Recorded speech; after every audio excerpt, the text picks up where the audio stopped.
we're going to do a little thing about Akha culture here. The calendar and the 12 ceremonies of the Akha that they do each year. There's a lot of other ceremonies too, but we're going to do these. And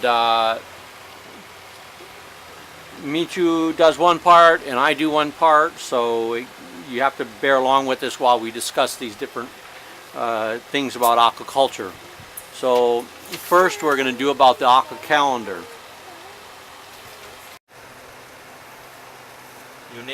Oh. Okay, so the Akha calendar is 12 days. It's somewhat similar to the Chinese calendar, but not exactly. And there's 12 animals, and I'll read the Akha version first, and then the English version. Long, she, mo, ya, myo, za, ku, za, ho, nyo, ka, la, ton, la. These are the 12 calendar days in Akha, and on the first one is always the Akha day off, once every 12 days. So Nolola means in Akha the day that everybody rests, the day of the rabbit. So now I'll read them to you in English. It's the rabbit. A she is like a little animal that lives in the forest in Laos. They found them again. They thought they were extinct. It's got a tail that looks like maybe like a small chipmunk. Horse, sheep, monkey, chicken, dog, pig, ant, buffalo, tiger, and the mule. Those are the 12 days of the Akha calendar. These are approximations because I don't have a photo in front of me. I have one somewhere, but I don't know exactly where it is today. It's somewhere under the bus. Okay, so that's the Akha calendar. Now, adjacent to the Akha calendar, there's 12 ceremonies of the Akha that come at different times of the year that correspond with the rice, the the planting and growing of the rice. And so I'm going to read these ceremonies. Now I can't explain them fully. We'll probably discuss them more later, but I can explain them fully because I can read Akha, but I don't know exactly what all the traditional words mean, and it would take a lot of time for me to go through each one. I know the ceremonies and I've been through them, but recalling them from a written book is harder for me because I don't have the old people with me to discuss what all these different things mean. Okay, I'm reading out of this rather beat up Akha book, Traditional Akha Culture, that we published. Mudza and I and a lot of other Akha men worked on it, and we published it finally in July 25th, 1998 in Mae Sai, Thailand. Okay, so I'm going to go over the ceremonies. There's 12 of them. Humshu Humi Uma, that's ceremony number 1. Again, that's done at the beginning of the year. We also call it the red egg ceremony. Lo Kong Uma, that's the rebuilding of the village gates. Mi Son Chu Son Lao, that's a ceremony that's done outside of the village. Ichu Laga Shao, and this is the 4th ceremony, and it's a little bit different between the Ulo Akha and the Lomi Akha. There's a little bit of difference in that ceremony. The 5th ceremony is Humpi Lao, and the 6th ceremony is Yakudza. The 7th ceremony is Zalalo. The 8th ceremony is Kayeyel, and these are done intermittently during the year. There's not like they're not like spaced evenly, and they relate to like the planting of the rice, the weeding of the rice, the harvesting of the rice, the end of the year. Number 9 is Yachia Pilao. Number 10 is Nebon Apu. So that has to do with the grasshopper not coming to eat the rice, to protect the rice. And number 11 is Chenum Apu. And that is the Chennumapu new rice ceremony. Nomana Cheshushu.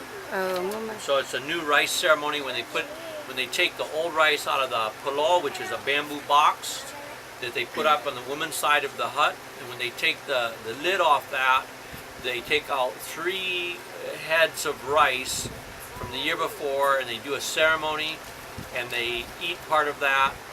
It's just a ceremonial, it's not a meal. And then they put the 3 new heads of rice from this year into it and seal it up again, and they won't take that out until the following year.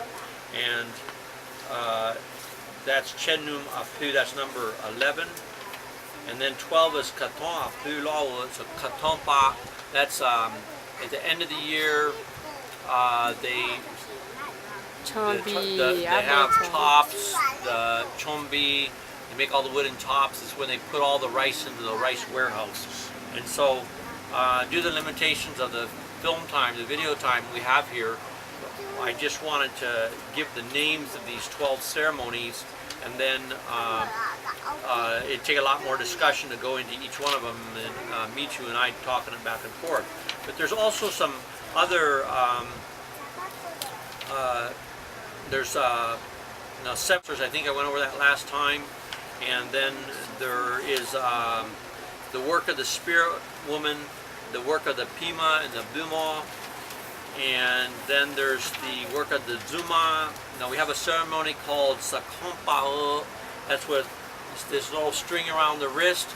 It's a ceremony done when someone's going to go away for a trip, when there's been an accident, or when someone's been sick and they want to bring the person back to good health. So these are just some of the ceremonies in Akha. So that's what we're covering today with this video, and I'll discuss a little bit more with Michu here in a second.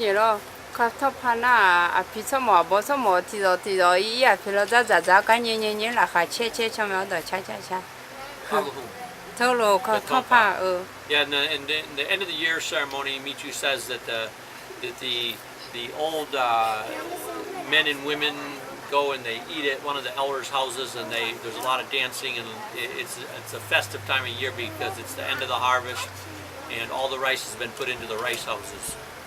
So we'll go over this some more in a minute if we've got more information for you. But this is the basic 12 ceremonies of the Akha. These ceremonies, that little rice box, I mean it's a bamboo this big around, it's about that long. It's got a cover that's tied on it or put in the end of it. Usually it's a piece of cloth, and it's got a few leaves of some plant in it. Is the name of the leaf that they put in it. And then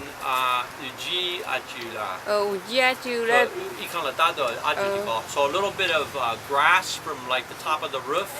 Some of that is not from the roof, but it's that kind of grass, a heavy sawtooth blade grass. And then there's jibajito manga ala bitiko to sumhumja lehe. There's 3 little bamboo bracelets. Hokon. It's called hokon. There's 3 little bamboo bracelets that go in there too.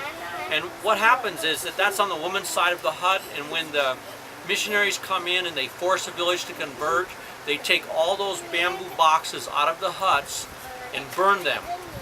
And no more of these ceremonies are done or allowed in the village. And so they're basically saying to somebody, we're going to burn your entire library if you want to convert. Now what Western person has to burn their library if they want to convert? Or go and tear up their parents' gravestone, or burn down the gates to the city. I mean, this is what they're making the Akha do, and everybody thinks it's okay. You know, you talk to Westerners, oh, it's not important anyway, okay? You know, it's like that. So all this is linked together with the growing of the rice. The days the ceremonies are determined, the planting of the rice, the harvesting of the rice, the swing ceremony. These are all part of these 12 ceremonies, and it's tied together with the health of the Akha and how they raise their families and how they do their crops.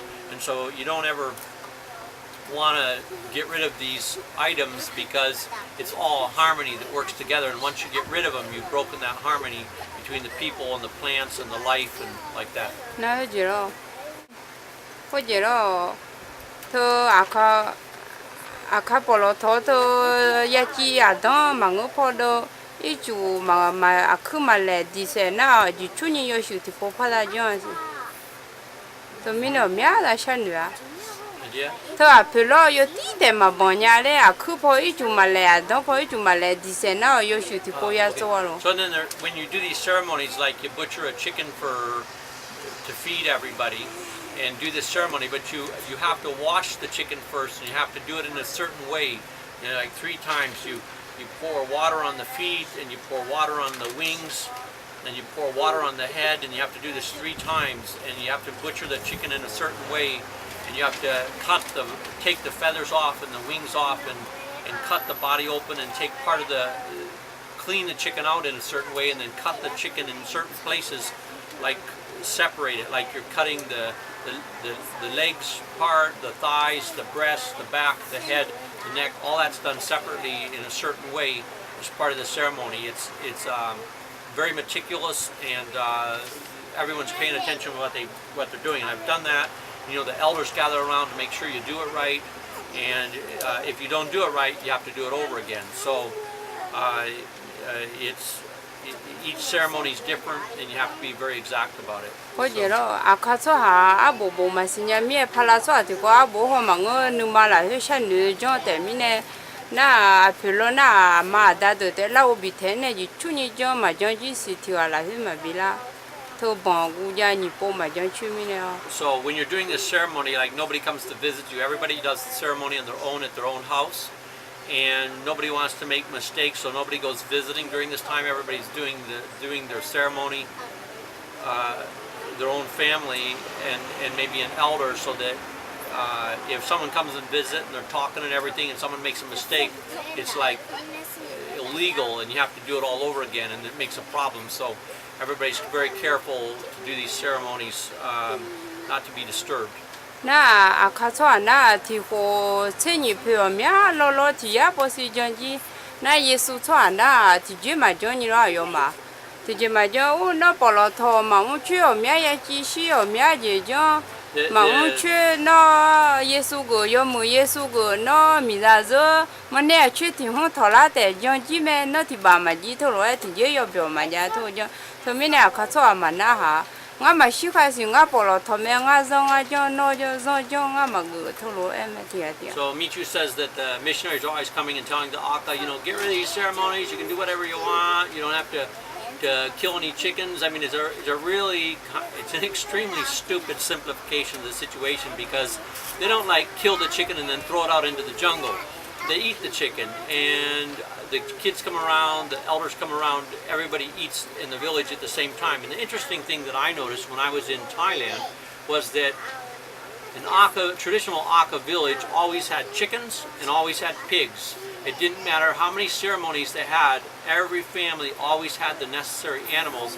And when they didn't, they might have had to go buy one, right? But they didn't have to buy like a 500-pound pig. They just bought a small animal to do for the ceremony.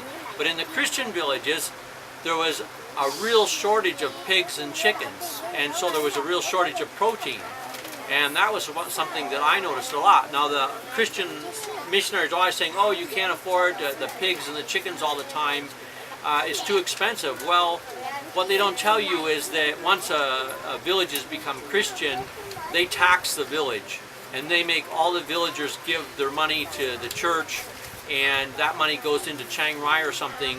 And so in actuality, it's costing the Akha cash, which they don't have, to do the things the way the Western Christians teach them.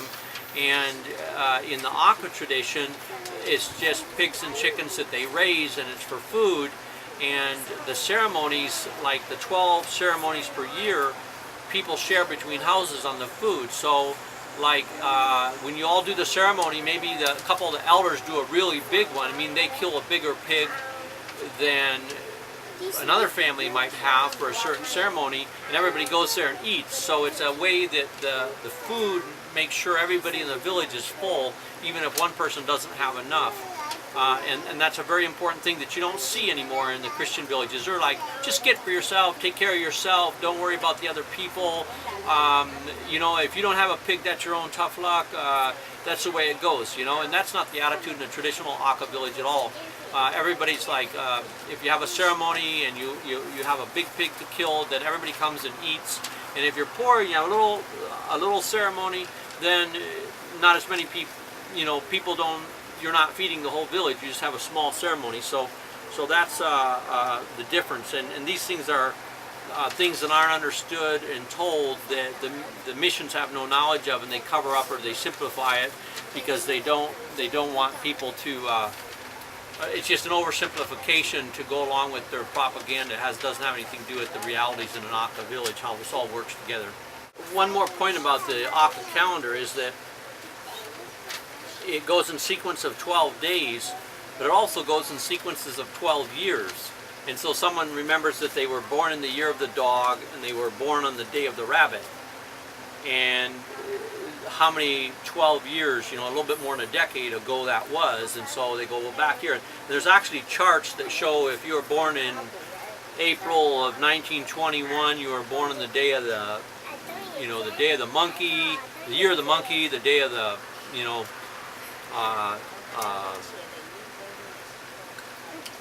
you know what the month was, you know, and there's the 12 months, but they're on a different scale, and then what day you were born on. So that's how it's remembered. It's really interesting to go back to ask the elders and say, hey, what day were you born on, in what year, or for myself, and then they go through and they remember this many cycles ago and this day what it was. And so that's also part of the calendar. That's every 12 years.